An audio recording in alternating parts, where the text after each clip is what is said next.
Hello বন্ধুরা, তোমরা কেমন আছো? আশা করি খুব ভালো আছো। আমি খুব ভালো আছি। চলে এসেছি তোমাদের কাজে দিয়ে আজকে একটি নতুন রেসিপি নিয়ে। তো চলো, আজকে আমাদের বিকেল বেলাতে চায়ের সঙ্গে একটু তেলে ভাজা কিছু হলে বেশ ভালো লাগে। তো চলো, আজকে কি বানাবো সেটা আপনার সঙ্গে শেয়ার করবো। এখানে আমি একটা বেগুন নিয়ে নিয়েছি, সেই বেগুনটা দু ভাগে কেটে নিয়েছি।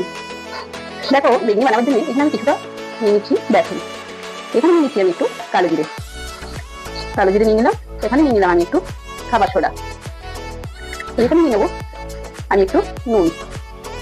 তো চলো, এটাকে এখন আমি, তো দেখো এখানে কিন্তু আমি বেগনিটাকে ছেড়ে দিচ্ছি। সফল হতে পারবো কিনা জানি না, কিন্তু তাও আমি পরিশ্রম করে যাব। আমি জানি মানুষ বেমানি করলেও পরিশ্রম কখনো বেমানি করে না। বন্ধুরা, আপনাদের সঙ্গে গল্প করতে করতে আমার বেগনি রেডি হয়ে গেল।